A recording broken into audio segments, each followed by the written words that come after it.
Meu nome é Wellington, eu sou um dos pastores da comunidade, eu sou o pastor do Campo Paineiras Manhã, que também se reúne nesse local pela manhã. E hoje eu estou aqui para compartilhar um pouco do Evangelho com vocês. Deixa eu só lembrar, se você é sub-15 e ainda não desceu, o pessoal já pode descer, tá? O pessoal já está lá embaixo. Sai correndo que você pega a aula ainda, tá bom? Qualquer coisa fala que foi culpa minha, certo? Bom, vamos lá. Eu estava pensando a respeito disso que a gente acabou de ver, do que o Evangelho é capaz de fazer, né? Quando a gente vê um vídeo como esse que a gente viu de pessoas em outros lugares sendo impactado pela mensagem do Evangelho aqui da Chácara Primavera, é muito legal você falar, eu faço parte disso. Eu faço parte disso, né? Você, domingo após domingo, vem aqui, se encontra com algumas pessoas, mas você não tem noção de quantas pessoas pela internet estão nos vendo. Então, eu quero agora me voltar para o pessoal da internet, dizer boa noite para vocês, comunidade ou chácara online, como a gente costuma chamar, você que está por todo o mundo, e a gente sabe que agora a gente pode falar, não é pretensão nossa, né? Por todo o mundo se reúne pessoas que ouvem a mensagem dessa comunidade. Isso é parte do Evangelho de Jesus. É o que Jesus está fazendo no nosso meio, a gente tem que celebrar isso. Né? Você faz parte disso. Então, e deixa eu deixar um convite para você. Se você não faz parte disso ainda, se você não faz parte disso, se você é apenas um frequentador da nossa comunidade, eu gostaria de convidar você a realmente fazer parte dela. Nessas próximas semanas, nós vamos estar recebendo aquilo que nós chamamos de novos membros, começando pelo batismo infantil, transferência de pessoas de outras comunidades cristãs e também batizando pessoas que confessaram e entenderam o Evangelho em nossa comunidade. Então, a partir de hoje, até os próximos domingos, vai ser um tempo de muita festa dentro da nossa igreja e vai ser maravilhoso, porque isso é o Evangelho de Jesus. Isso é o Evangelho de Jesus. Pensando nisso, eu queria orar com vocês antes de falar sobre a série que a gente terminou, mas ainda não terminou. Tá bom? Vamos orar? Pai, nós queremos te agradecer por mais essa oportunidade que nós temos aqui, de louvar e bendizer o teu nome, de agradecer a Deus tudo o que o Senhor tem feito em nossas vidas, mas neste momento, Pai, nós queremos voltar o nosso coração e a nossa atenção ao que a sua palavra tem a dizer aos nossos corações. E eu quero te pedir então, Pai, que o teu Santo Espírito venha sobre nossas vidas e transforme as nossas vidas através da tua palavra, Senhor. Que o seu Santo Espírito nos encha, Deus, com o teu amor, com a tua graça, com a tua misericórdia, que os teus olhos de bondade, ó Deus, se façam presente no nosso meio, e a presença do reino de Deus fique visível em nós, ó Deus, porque Jesus ele prometeu que estaria no nosso meio quando nós nos reuníssemos em nome dele. Então nós estamos aqui reunidos em nome desse Jesus, do teu Filho, do nosso Rei, daquele que nós confessamos Senhor e Salvador da nossa vida. Nós estamos aqui por causa dele. E nós queremos te pedir, Pai, que o Senhor visite os nossos corações. Eu quero pedir, Pai, que o Senhor visite aquelas pessoas que ainda têm algumas dúvidas a respeito do teu nome, Senhor. Eu não posso convencer ninguém, mas a tua palavra diz que o teu Santo Espírito pode convencer as pessoas, ó Deus.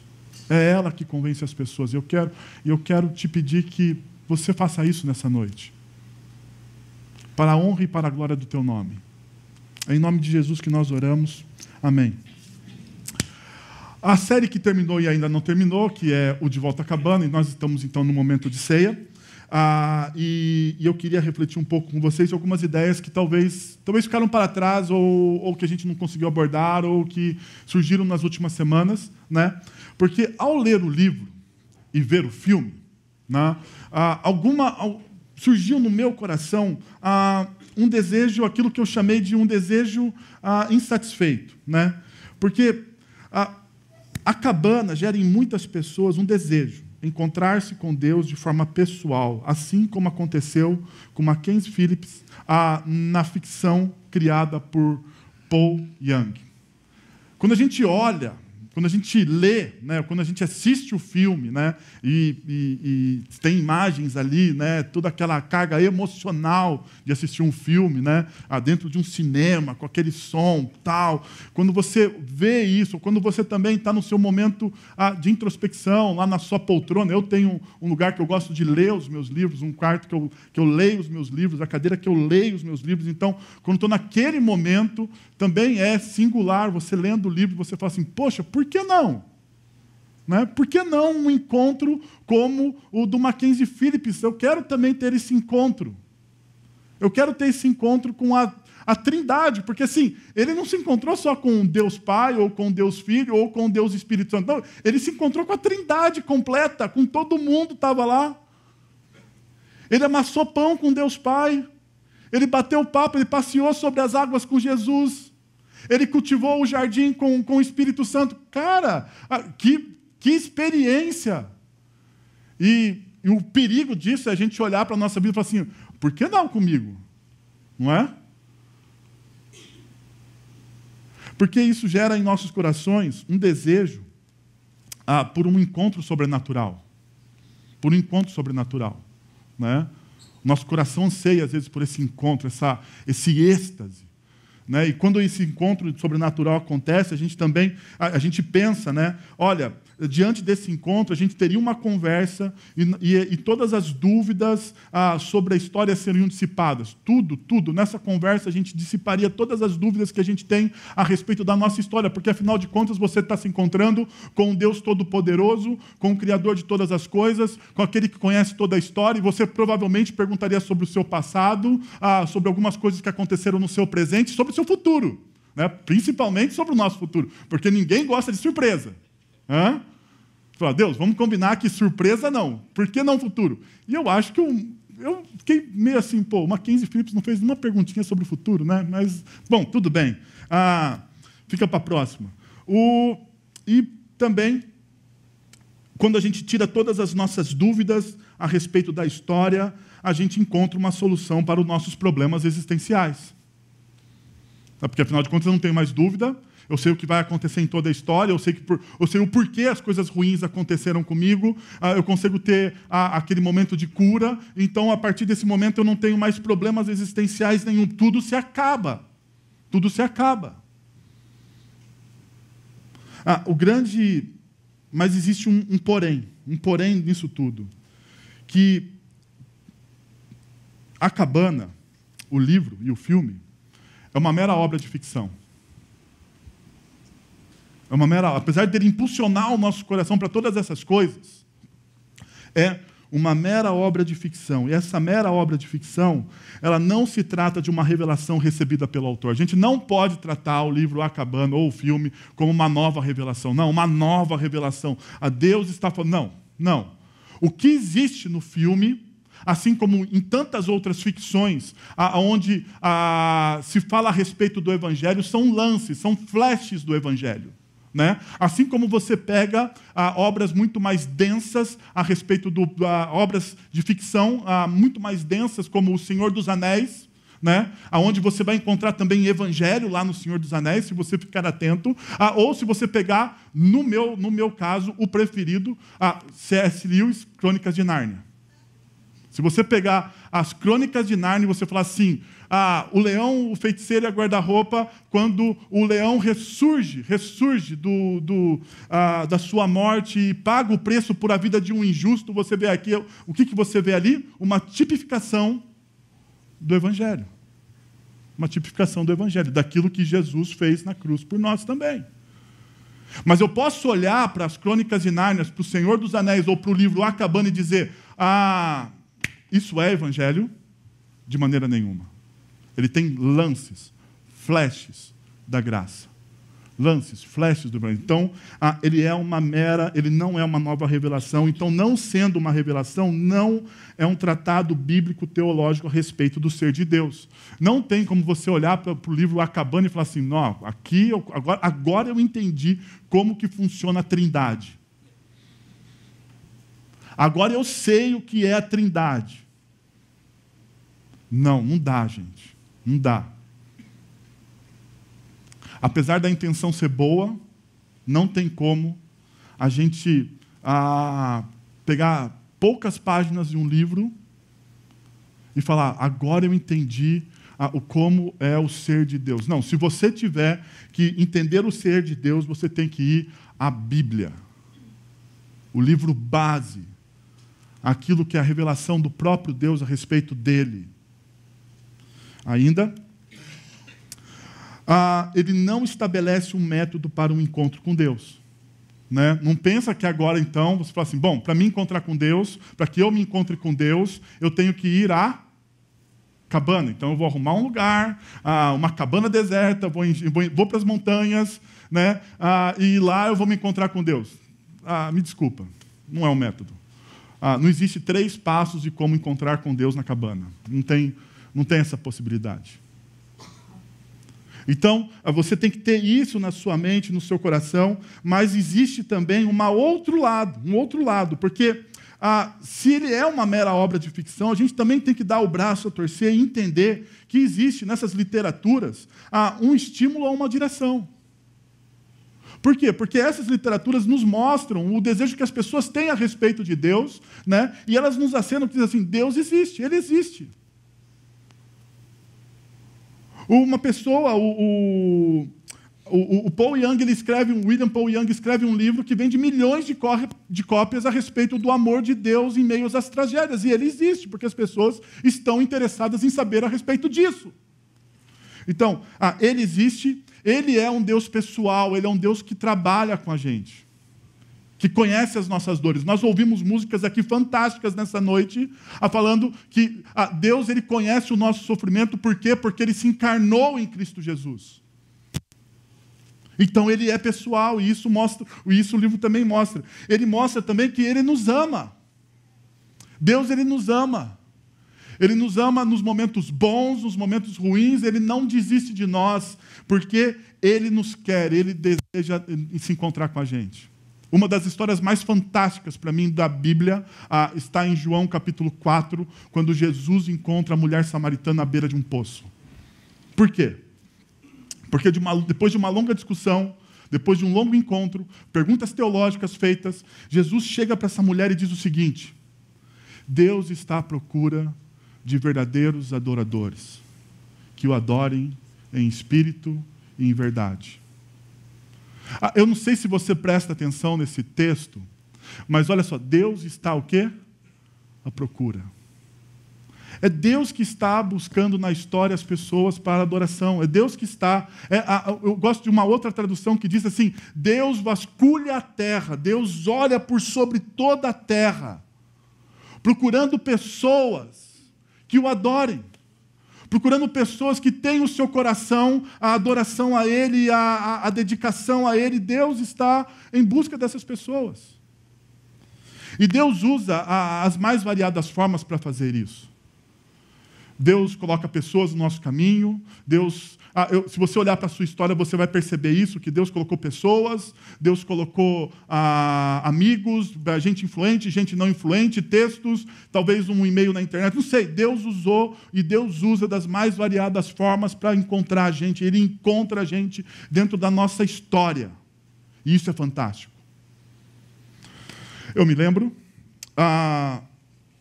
na minha adolescência, as pessoas perguntam muitas vezes para mim, pastor, quando você encontrou Jesus? Quando Jesus te encontrou na sua história? Eu não tenho uma data para isso. Eu não sei se você tem. Né? Eu não sei se você tem. Provavelmente, a gente assim, mais de caminhada cristã, como o pastor Silas, ele fala assim, ele tem um dia. Se você perguntar para o pastor Silas, ele tem o dia, a hora, o tempo, o cronômetro, ele sabe. Eu não vou falar o ano aqui, porque senão vocês vão saber a idade do pastor Silas, eu não quero, né, fazer bullying com ele nessa noite, não. Mas eu não tenho, porque eu me lembro de um processo. Deus me chamou em um processo. E como foi esse processo? Eu não sei se aconteceu com você na sua adolescência, mas eu fui um adolescente um pouco rebelde. Quem me conhece um pouco melhor, eu não sei se a minha irmã, os meus pais estão por aí, os meus irmãos estão aí, mas eles sabem disso, né? Esse é o grande problema da sua família, frequentar a sua igreja. Mas Teve um período na minha adolescência que eu fui rebelde. Eu queria sair de casa. Eu não sei se você passou por isso, né? Essa rebeldia de sair de casa. Mas um grande problema é que eu não tinha dinheiro, então eu saí do meu quarto e fui morar no porão de casa, né? Que era o lugar mais longe que eu conseguiria ir da minha família, né? Me libertar da minha família. Eu quero me libertar da minha família. Então, eu saí lá do quarto do meu irmão, eu dormia com meu irmão, eu saí do quarto e fui morar no porão embaixo de casa, né? E quando eu chegava, às vezes, de madrugada, né, ou à noite, a suíte do quarto do meu pai, a janela dela dá para a escada, né, que vai para o porão. E muitas vezes, quando eu cheguei à noite, a luz estava acesa do banheiro e eu ouvia uma oração. Eu ouvia o meu pai orando por mim. Eu ouvi o meu pai orando por mim. Eu não sei se assim, ele percebia que eu chegava em casa, daí ele falava assim, deixa eu ligar a luz e, né, fazer para mover o coração dele. Eu não sei se ele fazia isso, mas eu sei que em algumas noites eu cheguei e eu sentei naquela escada e ouvi o meu pai orando por mim e pelos meus irmãos. E muitas vezes eu pensava assim, esse negócio não vai dar certo. E provavelmente deu, né? E você sabe que deu. Porque Deus nos encontra dessa forma. Deus usa essas maneiras para que a gente entre em contato com Ele. Ele nos quer. Ele nos quer. Ele usa todas as formas. Ele nos quer. Ele faz com que a gente o encontre. Ele deixa sinais. Ele deixa pessoas. Ele faz das mais variadas formas. Porque Deus é criativo e Ele faz dessa forma. Pensando nisso, eu gostaria de a gente entrar um pouco mais a fundo, mas antes eu queria mostrar para vocês uma fala que está tanto no livro quanto no filme A Cabana, que diz assim, é uma conversa entre papai, ou Deus Todo-Poderoso, e Mackenzie, é praticamente quase essa cena que está sendo retratada pela imagem, aonde diz assim, Mackenzie, a verdade irá libertá-lo. E aqui é bíblico. É bíblico. Porque Jesus, em um determinado momento no evangelho dele, ele diz, quando vocês conhecerem a verdade, conhecerão a verdade, e a verdade vos libertará. E eu sei, eu entendo esse texto de Jesus olhando e apontando para si mesmo, assim, quando vocês me conhecerem de fato, vocês serão livres. Porque em outro texto ele diz, eu sou o caminho, a verdade e a vida. Perceberam? Então, aqui existe sim conteúdo a respeito, e quando ele diz, e a verdade tem um nome, e é lógico, esse nome que está ali sobre a verdade é o próprio Jesus. Ele diz isso a respeito dele no Evangelho. Mas o lance mais importante de tudo isso é o final. O final. Neste momento, ele está na carpintaria, coberto de serragem, isso é romance, isso não estava lá. Mas aqui é o mais importante, e é bíblico isso. Tudo tem a ver com Ele. Tudo tem a ver com Jesus. Tudo. Tudo na sua história, ou tudo na história, tem a ver com Jesus.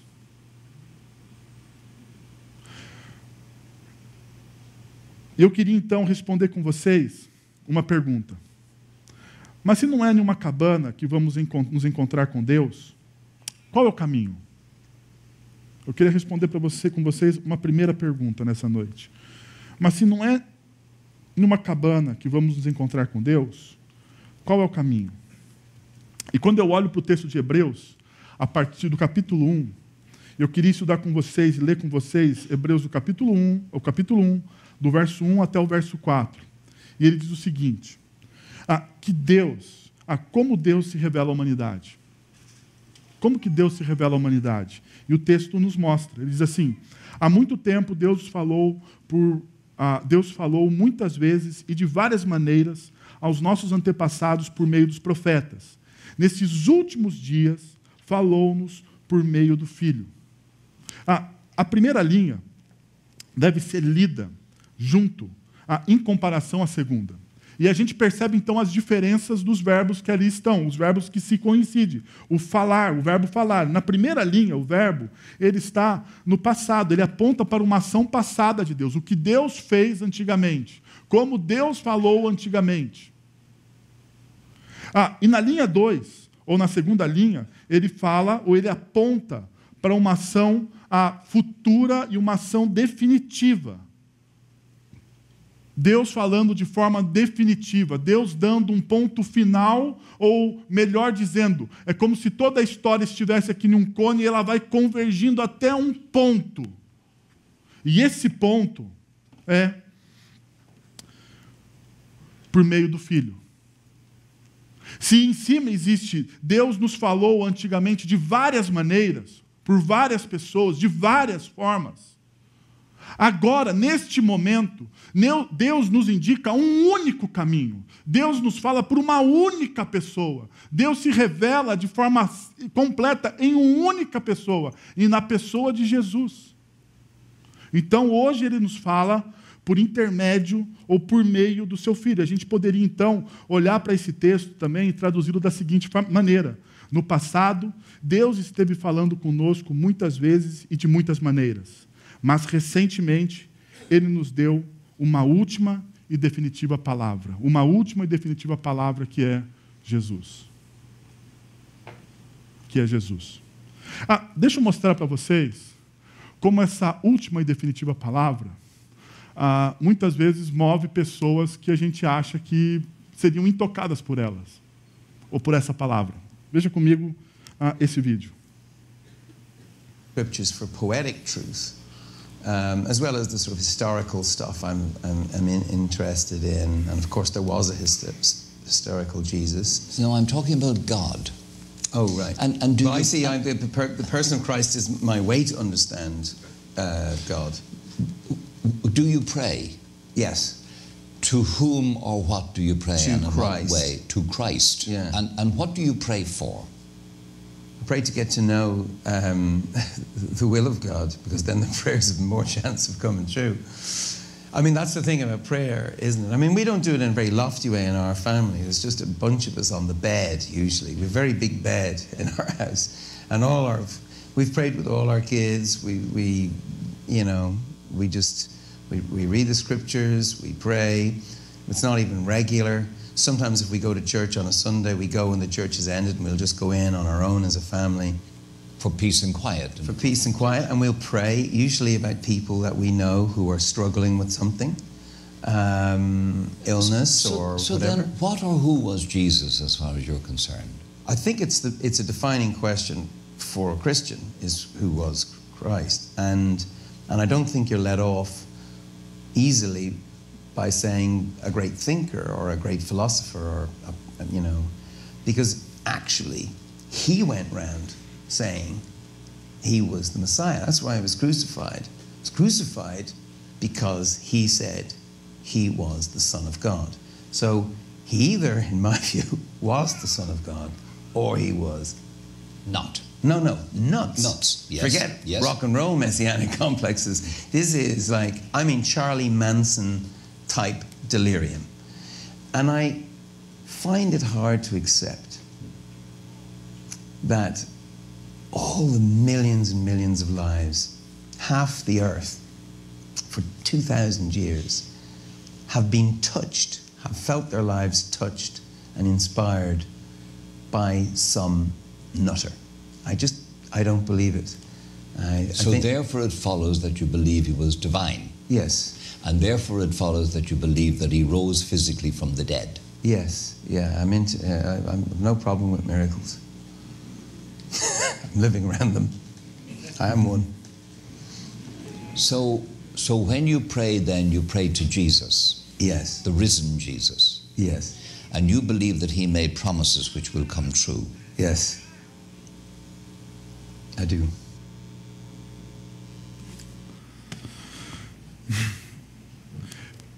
Nós entendemos então que Jesus, ele é o ponto.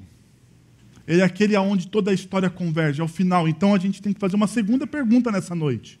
Uma segunda pergunta. Quem é esse Jesus que há mais de 2000 anos vem tocando e inspirando as pessoas à transformação? Quem é esse Jesus que há mais de 2000 anos vem tocando e inspirando pessoas à transformação? E o texto de Hebreus, ele vai nos dar, pelo menos esses 4 versículos, um sumário de quem é Jesus. Então, toda vez que você quiser saber, ou que você quiser olhar para esse Jesus e contemplar a sua glória e perceber quem de fato ele é na história, você pode abrir a carta aos Hebreus, primeiro capítulo, do versículo 1 até o versículo 4, e você vai ter o sumário de quem é Jesus e o que ele fez e como ele é visto de maneira tão profunda e maravilhosa e que outros textos muitas vezes não nos dão. E então, eu gostaria de mostrar para vocês que Jesus é a plenitude da revelação de Deus. Ele é o herdeiro de todas as coisas. Ele é o herdeiro de todas as coisas. Em Hebreus, no capítulo 1, no versículo 2, ele diz o seguinte: a quem constituiu herdeiro de todas as coisas. E o texto, então, ele passa a falar de Jesus. Ele fala assim: Deus constituiu Jesus herdeiro de todas as coisas. E isso nós vemos como uma referência do Salmo de número 2, versículo 8. Te darei as nações como herança e os confins da terra como sua propriedade. Mas para aí, constituir o herdeiro é uma questão de filiação, né? Para você ser herdeiro de algo, você tem que ter alguém que te passe isso. Geralmente, quem nos passa a herança é o nosso pai. Ok? Então, por isso que o apóstolo Paulo, em Romanos, capítulo 8, versículo 17, ele diz: se somos filhos, então somos herdeiros, herdeiros de Deus e co-herdeiros com Cristo.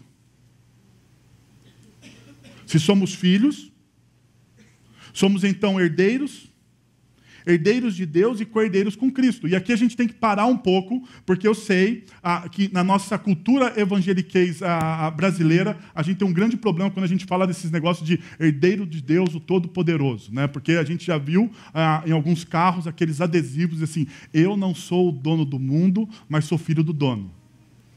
E daí a gente acha e a gente age, né, como filhos mimados do dono do mundo. E não é assim a espiritualidade cristã.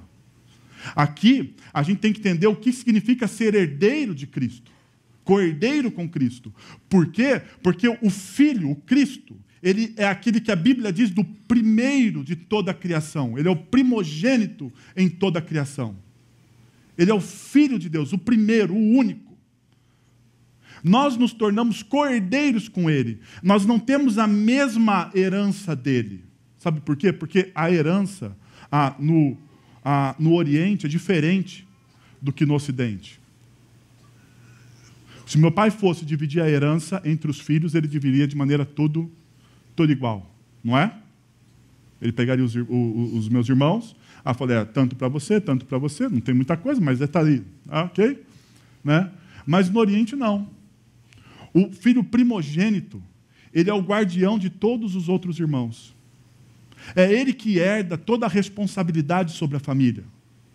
É ele que herda todos os bens e ele então vai administrar para todos os outros filhos deste pai amoroso as benesses dessa herança. Então, o que nós vemos é exatamente isso. Nós não somos simplesmente também filhos, nós somos co-herdeiros, nós estamos debaixo de uma autoridade. Por isso que o texto fala que ele é herdeiro e foi dado a ele todas as coisas. E quando eu penso que existe essa autoridade em Jesus, eu lembro de Mateus capítulo 28, versículo 18, que diz: foi-me dada toda a autoridade nos céus e na terra. Agora deixa eu dar uma parada aqui e fazer uma pergunta para vocês. Jesus, ele tem toda a autoridade sobre sua vida?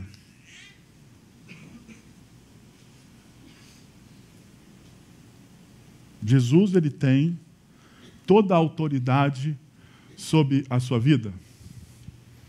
Jesus está afirmando, foi-me dada toda a autoridade. Ele não tem crise com isso. Porque quem deu para ele é Deus. Mas eu quero fazer uma pergunta para você. Jesus, ele tem toda a autoridade sobre sua vida? Deixa eu te mostrar uma coisa. A gente gosta que Jesus tenha toda a autoridade sobre nossas vidas quando a gente pega aqueles textos da caixinha de promessa da Bíblia. Sabe? Tome o meu fardo, Porque o meu jugo e o meu fardo são leves e suaves. Olha que beleza, olha que coisa boa. Né? Eu vou tirar de mim o meu fardo, eu vou tirar o meu fardo pesado, eu vou pegar o fardo de Jesus, porque ele é leve e suave. Olha só, daí Jesus tem toda a autoridade sobre mim. Jesus pode pegar o meu fardo. Tem de bom ânimo porque eu venci o mundo. Vocês também vão vencer. Olha que legal, olha que beleza. Né? Que coisa boa. Daí quando a gente pega essas... Eu poderia citar aqui várias promessas, vários textos de promessa e falar assim, olha que legal, olha que espiritualidade boa. Ok, Jesus tem toda a autoridade e você fala assim, joia. E quando Jesus fala assim no Sermão do Monte, quando ele fala sobre a ética do discípulo, ele fala assim, vocês devem amar os seus inimigos. Foi dito antigamente, dente por dente, olho por olho. Mas agora eu, porém, vos digo, eu digo agora para vocês isso. Amem os seus inimigos. Olha que coisa boa. Olha que coisa boa. Olha que palavra gostosa. Não é? Hã? Que coisa leve. Eu não vou citar aqui a parte que Lucas diz, porque Lucas, quando ele pega o Sermão do Monte, ele fala assim, vocês devem amar os seus inimigos, e se esse seu inimigo, esse cara que você não gosta, estiver passando necessidade, você vai e ajuda. Olha que palavra gostosa. Olha que coisa bonita. Não, e assim, não é uma opção que Jesus dá para você. Perceba, porque ele fala, amem. O texto ali está no imperativo. A gente gosta muito de falar dos verbos aqui, né? O texto ali está no imperativo, é uma ordem. Ele não está falando assim, talvez, se você gostar, se você achar que foi uma coisa bacana, se o seu espírito se elevou, não. Ele fala assim, vai e ame. Vá e demonstre. Deixa eu te perguntar, mais uma vez. Jesus tem toda a autoridade sobre sua vida? Outra coisa, não julguem. Não julguem. Eu não sei vocês, mas quando alguém erra perto de mim, eu dou aquela olhada e nasce um juiz implacável dentro do meu coração. E eu falo assim, como você errou, seu imprestável, seu fraco na fé, seu pobre de espírito, seu miserável. Você não merece o amor de Deus. Se eu fosse Deus, te jogaria no inferno e jogaria a chave fora.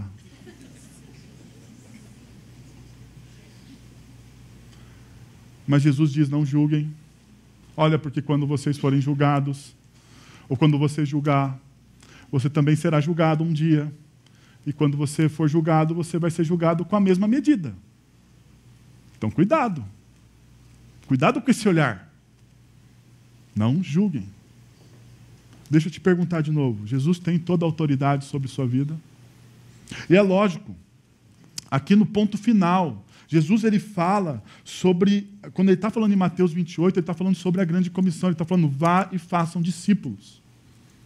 Vá e falem do meu nome. Vá e pregue o evangelho. Então, toda vez que eu não cumpro aquilo que Jesus está dizendo para eu fazer, eu estou dizendo que ele não tem toda a autoridade. Perceberam? Toda vez que eu olho para a palavra de Jesus, e ele me deu uma ordem expressa e reta, dizendo assim, o que eu deveria fazer naquele momento da história, e eu não faço, eu não estou dando a ele toda a autoridade que ele diz ter. Eu simplesmente nego a autoridade dele. Eu digo que ele não tem. Mas ainda, o texto de Hebreus, ele diz o seguinte, ele diz que Jesus é o Criador de todas as coisas. E o texto diz, e por meio dele, e por meio de quem fez o universo. Uma outra tradução, uma tradução paralela, diz assim: por meio dele que Deus criou o universo. E a gente vê essa mesma realidade em João, capítulo 1, versículo 3, que diz: todas as coisas foram feitas por intermédio dele. Sem ele, nada do que existe teria sido feito. Jesus, ele é o Criador, ele não está usurpando. Em Gênesis capítulo 1, quando você vê que o mundo era sem forma e vazio, o mundo era um caos total, a palavra que põe em ordem todas as coisas, a palavra que põe todas as coisas em ordem é Jesus. Ele é o Verbo, ele estava com Deus desde o início, e ele é essa palavra criativa que, quando o mundo está sem forma e vazio, e Deus diz: haja luz, há luz. Quando Deus começa a criar todas aquelas coisas nos primeiros capítulos de Gênesis, é Jesus que está criando todas essas coisas. E é interessante que Jesus, ele coloca ordem a um mundo em caos. Se a sua vida está em caos, se o seu coração está no caos total, meu amigo, a única pessoa que pode colocar a sua vida em ordem é Cristo Jesus, através da sua palavra. Ele é o único. Ele é o único. Uma outra realidade que o texto nos mostra: Jesus, a plenitude da revelação de Deus, ele reflete a glória de Deus. E daí, o Filho é o resplendor da glória de Deus. Esse resplendor é o brilho refletido. É como se Jesus, em muitos dos textos que ele diz, ele fala assim: eu não faço isso por mim mesmo. Eu faço isso porque eu vejo o Pai fazer. Essas palavras que eu estou falando a vocês não são minhas. São palavras que o Pai me disse. Perceba, tudo que Jesus está fazendo é aquilo que o Pai também está fazendo na história. Então ele reflete exatamente a glória do Deus Criador. Ele é um farol. Agora, o mais interessante é que, se você se torna um discípulo de Jesus, você também se torna essa pessoa que reflete a glória de Jesus e a glória do Deus Criador de todas as coisas, de uma sociedade corrompida. Por isso que o apóstolo Paulo, em Filipenses, capítulo 2, no versículo 15, ele diz o seguinte: para que venha a tornar-se puros e irrepreensíveis, filhos de Deus inculpáveis, no meio de uma geração corrompida e depravada, no meio de uma geração corrupta. Nunca no nosso país, gente, nunca no nosso país nós precisamos tanto de homens e mulheres comprometidos com o reino de Deus, que sejam agentes do reino, que brilhem a ética do reino de Deus nas empresas, no meio político. Nunca no nosso país a gente precisou de gente que se engajasse politicamente na cidade ou socialmente na cidade para transformar o nosso país. Nunca.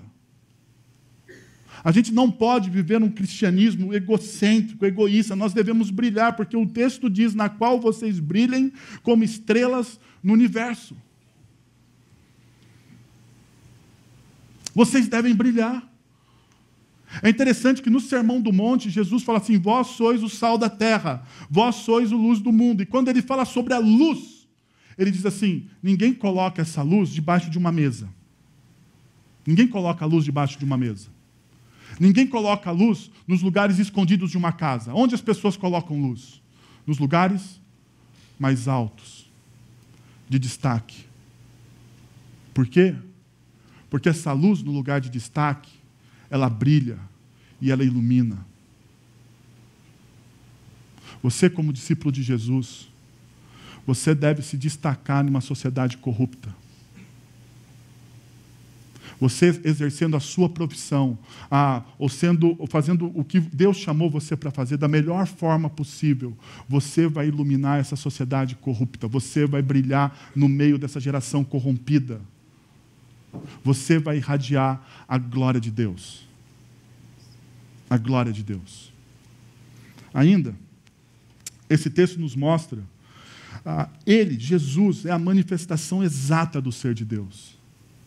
Você que deseja conhecer o ser de Deus, você tem que olhar para Jesus, porque ele é a expressão exata de seu ser, diz o texto, e também no Evangelho de João, no capítulo 10, versículo 30, e no capítulo 14, versículo 9, ele diz: eu e o Pai somos um. Quem me vê, vê o Pai. É interessante porque nesses dois capítulos há uma discussão entre os discípulos, dizendo assim: Jesus, mostra-nos o Pai. Jesus revela para a gente quem é Deus, mostra-nos. Daí Jesus olha para um dos seus discípulos e fala assim: como você pode pedir para mim mostrar o Pai para você? Porque você está me vendo. Eu e o Pai somos um. Não existe essa possibilidade. Eu sou o único caminho para você conhecer o exato amor de Deus. Não existe outra forma. Eu e o Pai somos um. É interessante porque se você tem uma imagem de Deus distorcida, às vezes, né, de um Deus punitivo ou vingativo, ou de um Deus ranzinza e bravo, quando você encontra a pessoa de Jesus na história, toda essa imagem é desfeita. Toda essa imagem é desfeita. Porque você encontra um Jesus gracioso e amoroso. Um Jesus que olha para as pessoas e diz: vinde a mim todos vós que estáis cansados e sobrecarregados. Um Jesus que pega as pessoas que eram os pecadores, e você vê várias vezes no Evangelho Jesus andando com aqueles que estão quebrados na sociedade, os pecadores, os publicanos, aqueles que não têm nada a oferecer, aqueles que não são os melhores, aqueles que eram os discriminados, os marginalizados, aqueles que tinham a vida pesada pelos seus próprios pecados, pelos seus próprios erros, gente quebrada, e essas pessoas olham para Jesus e conhecem a Deus.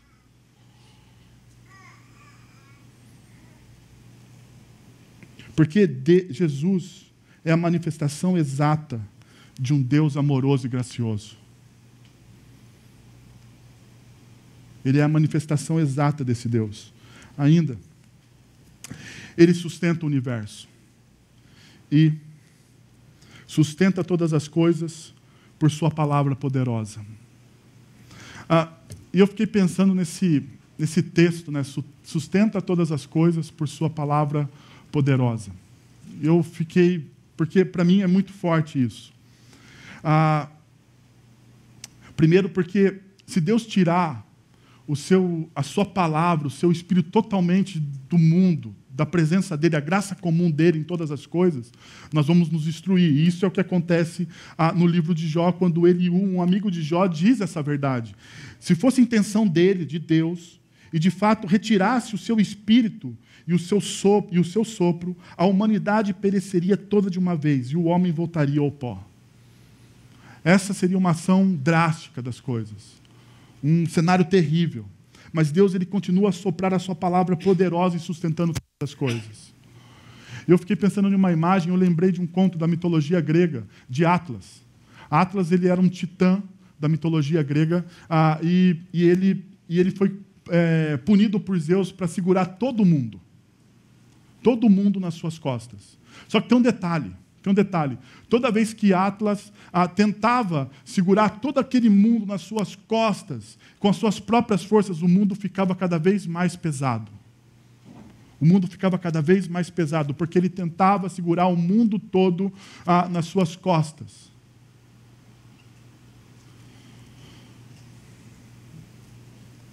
Eu não tenho condição de segurar toda a minha vida nas minhas costas.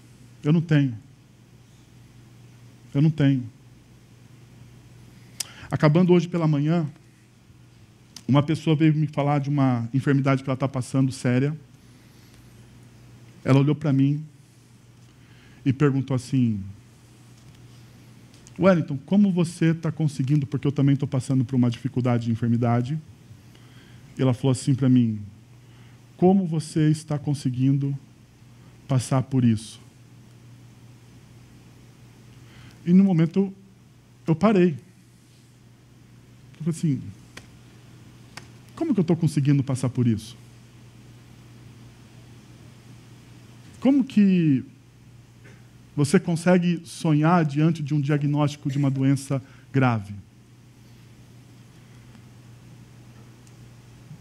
Sustentando todas as coisas por sua palavra poderosa. Eu não sou sustentado pelas minhas forças. Eu não vou aguentar. Você não pode ser sustentado pelas suas forças. Você não vai aguentar. Você vai tentar segurar o mundo, e quanto mais força você fizer, mais pesado esse mundo vai ficar.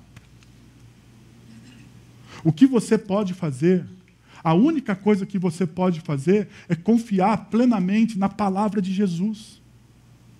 É confiar plenamente no Evangelho de Jesus e saber que tudo que Ele faz é bom e conhecer o caráter de Deus a partir de Cristo Jesus. E quando você conhece o caráter de Deus a partir de Cristo Jesus, você reconhece a bondade dEle apesar das coisas da vida.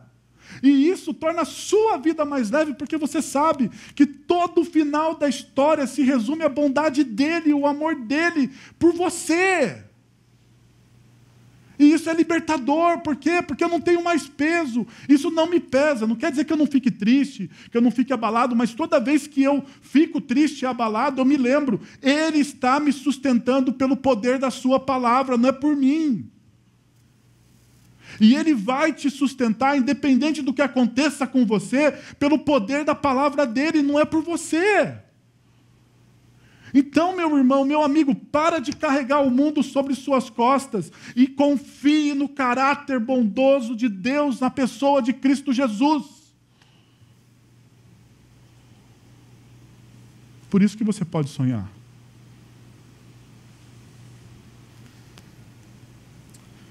O texto diz que Ele pagou a nossa dívida, depois de ter realizado a purificação dos pecados. E é interessante que esse verso, ter realizado a purificação dos pecados, ele está em paralelo com o verso do versículo 2, que diz, Ele que fez o universo. É o mesmo verbo. O verbo aqui traduzido por realizado é o verbo fazer, é o verbo criar. Se nós fôssemos traduzir literalmente esse verbo, seria Deus ele tem criado uma nova criatura. Por isso que o apóstolo Paulo ele diz que as coisas antigas passaram e eis que tudo se fez novo a partir do sacrifício de Cristo Jesus. O sacrifício de Cristo Jesus, ele recria você. Ele dá um novo significado, ele faz um ressignificado, se é que existe essa expressão, ele recria, ele ressignifica toda a sua vida, todos os seus princípios, tudo o que você é recriado a partir do sacrifício, porque ele purifica, ele toma sobre você os seus erros, é como ele te limpasse de todas aquelas marcas profundas e inapagáveis de você, e isso significa a purificação dos seus erros.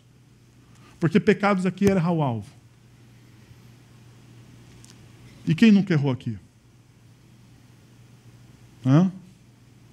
Quem nunca errou aqui? E Jesus, então, ele muda isso. E nós podemos ver em Apocalipse 21, 5, que diz, aquele que está assentado no trono, o Jesus, o Cristo de todo o universo, ele diz, estou fazendo nova todas as coisas. Jesus está recriando todas as coisas a partir da sua graça e do seu sacrifício. É isso que a gente celebra aqui, essa nova aliança, esse momento de recriação. Essa ceia ela não é simplesmente um alimento para o nosso corpo, mas ela é alimento e cura para as nossas almas. É neste momento que nós lembramos dessa aliança que é inquebrável. Ainda. E por fim, esse Jesus que é a plenitude da revelação de Deus, Ele reina. Ele reina. Ele reina. E o texto diz, Ele se assentou à direita da majestade, na majestade nas alturas, tornando-se tão superior aos anjos quanto o nome que herdou é superior ao deles. Ele se sentou a majestade de Deus nas alturas. É uma referência ao Salmo de número 110, versículo 1. O Senhor disse ao meu Senhor, senta-te à minha direita, até que eu faça dos teus inimigos um estrado para os teus pés. Ele está dizendo aqui, Jesus é o Senhor. Jesus, Ele reina. Ele está acima de todos os nomes. O seu nome, Ele é maravilhoso. Eu não sei se é essa confissão que Jesus reina, ou Jesus é o Senhor, o reino, foi que levou milhares de cristãos durante toda a história à morte. Foi essa confissão de que Jesus reina, foi que transformou a vida de pessoas simples. É essa confissão de que Jesus reina, é que transforma você. E eu não sei se você já fez essa confissão, mas eu queria talvez convidar você a fazer nessa noite essa confissão. Jesus, ele reina. Jesus, ele tem toda a autoridade. Esse Jesus, ele tem toda a autoridade sobre a minha vida. Mas você pode falar para mim, mas Wellington, eu já fiz isso há muito tempo atrás, então... Mas eu queria fazer uma pergunta para você. Será que isso ainda continua valendo e vivo? Real? Não que você tenha perdido a salvação, não estou falando disso. Eu estou falando de algo vivo e real, porque muitas vezes a gente perde o significado disso durante a nossa vida. Por isso que o salmista, Davi, ele diz, Senhor, ele ora, ele fala assim, Senhor, devolve-me a alegria da tua salvação. Porque eu posso perder a alegria da salvação de Jesus, eu posso deixar de ter ela como a coisa mais importante, o presente mais importante que foi me dado, a salvação. Eu me preocupo com tantas coisas, eu me preocupo com negócios, com dinheiro, com tantas outras coisas, mas talvez você tenha que se perguntar se você ainda tem no seu coração a alegria da salvação. E dizer de novo para você, Senhor, você reina aqui. Está meio apagadinho, mas você reina. Devolve então para mim a alegria da tua salvação, que a sua salvação seja suficiente, que você retorne aquele sentimento de êxtase. Eu sei que você sabe desse sentimento de êxtase, porque um dia eu também já senti isso. E de vez em quando a gente sente isso. Talvez não vamos viver sempre nesse êxtase. Mas como é bom saber que isso existe, é vivo e é real. Senhor, devolve então para mim a alegria da tua salvação. Por quê? Porque Hebreus capítulo 12, do versículo de 1 a 2, mas no final, no versículo 2, diz assim, tendo os olhos fitos em Jesus, autor e consumador da nossa fé. Hoje é um dia de você olhar para esse que é o autor e o consumador da sua fé. Não importa nada que você fez, não importa a sua história até aqui, Ele é o autor e consumador da sua fé. Ele te trouxe até aqui. Ele que está escrevendo, Ele é o autor. É Ele que está escrevendo. Eu queria convidar você, então, a olhar para esse Jesus, a fechar os seus olhos, a abaixar a sua cabeça, a preparar o seu coração.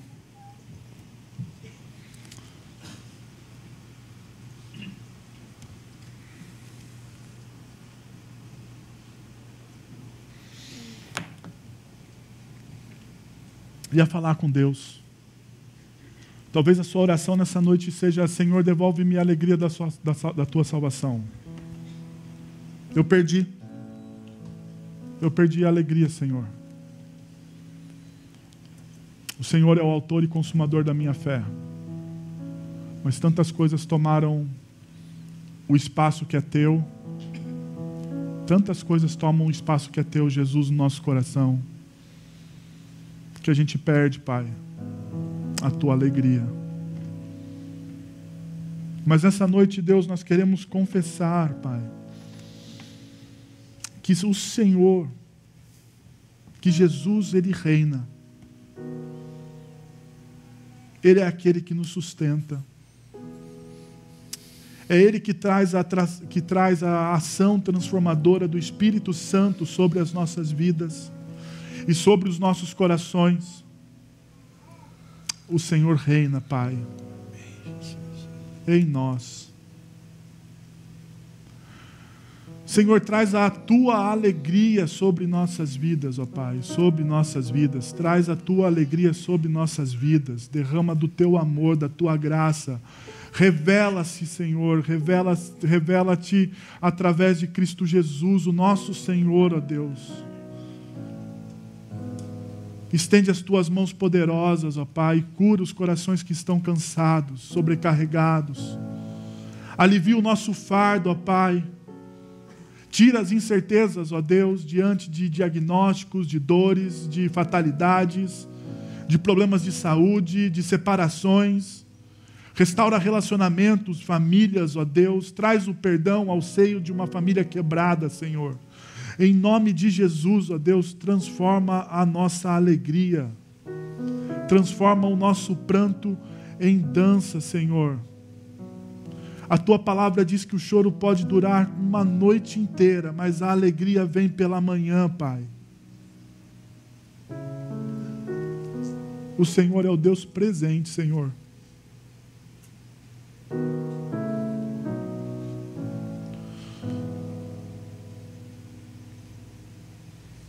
Muito obrigado pela Tua presença em nossas vidas. Jesus é o nosso Emanuel. É o Deus presente. Em Teu nome que nós oramos. Amém.